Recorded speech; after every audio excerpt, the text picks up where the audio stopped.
की परिभाषा क्या है? बाबा की परिभाषा है कि आप हिमालय में चले जाएं, आप नागा साधु बन जाएं। ओके।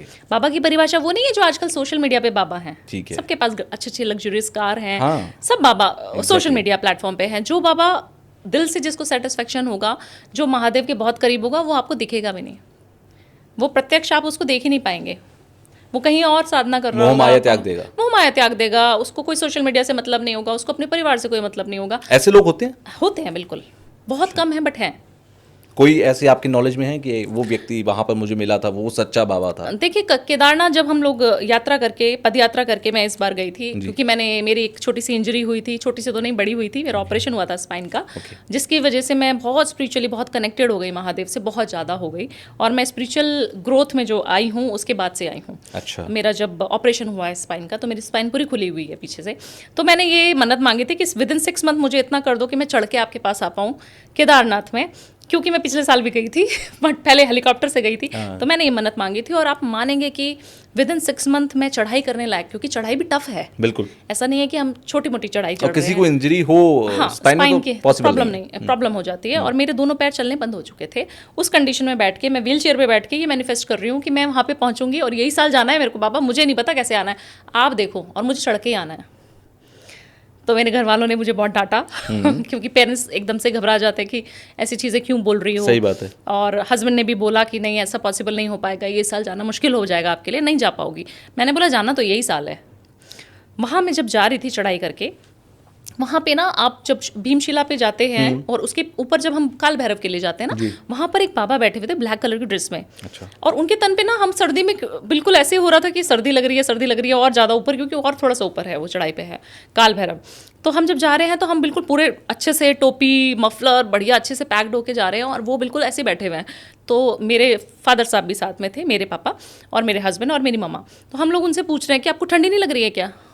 और उन्होंने पूरी बॉडी पे भस्म लगाई थी और इतने मोटे मोटे रुद्राक्ष की माला पहनी हुई है। okay. आप सोचिए कि उन्होंने हमें कोई जवाब नहीं दिया, हमसे बात करनी पसंद भी नहीं करी, और उन्होंने एक रुद्राक्ष निकाला और मुझे दे दिया। और वो रुद्राक्ष मैंने जब से रखा है, आप मेरी जर्नी देख रहे हैं कि मेरी जर्नी अल्टीमेट है। आप यू नेवर नो, तभी बोला जाता है ना कि भगवान आपको किस रूप में मिल जाएगा आपको पता भी नहीं चलेगा। और ये मैं साक्षात फील करी हूँ कि बाबा वहाँ पे साक्षात मुझे दर्शन देके, क्योंकि उन्होंने हमसे कुछ नहीं बोला। और वो ऐसे कैसे हो सकता है कि ठंड में, और वो किसी से कोई बात नहीं कर रहे, कोई पैसे नहीं ले रहे, कुछ नहीं कर रहे, वरना आप देखिए वहाँ पे कितने सारे बाबा हैं। बिल्कुल। आजकल तो ऐसे बाबाओं की कमी नहीं है जो मंदिरों के आगे बैठे हुए हैं या फिर मंदिरों से जुड़े हुए भी हैं। मैं बहुत ही डिस्प्यूटेड बात यहाँ पर बोल रहा हूँ, बट दे आर नॉट बाबा। मैं खुद मानता हूँ दे आर नॉट संत। बिल्कुल। थोड़ा सा मैं आगे बढ़ता हूँ, और आपने बीच में मैनिफेस्टेशन का जिक्र किया था, तो मैं उस पर भी आपसे बात करूंगा। मुझे लगता है आप मैनिफेस्टेशन पे काफी यकीन रखती होंगी, उस पर मैं आपसे काफी बात करूंगा। लेकिन आप रेमेडीज के लिए जानी जाती हैं, तो अभी आपने बोला था कि पैसा बहुत चाहिए लोगों को, तो शुरुआत में एक टिप दे देते हैं। कोई ऐसा उपाय बताइए जो पैसा रातों रात ला के दे दे।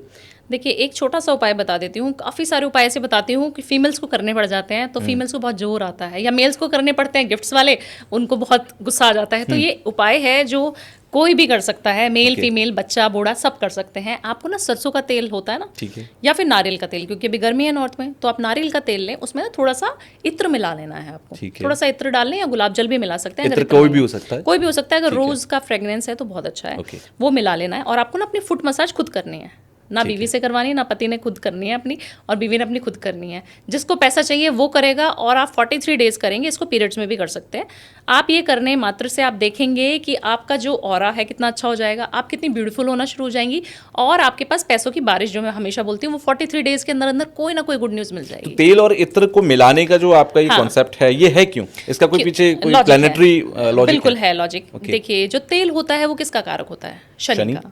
ठीक है। ऑयल कोई भी हम क्यों यूज़ करते हैं? हम इत्र इतनी सारी रेमेडीज में क्यों यूज़ करते हैं? क्योंकि उसमें शनि इन्वॉल्व है, और शुक्र और शनि बोला जाता है लैला मजनू है, दोनों बहुत प्यार करते हैं एक दूसरे को। शुक्र क्या हो गया?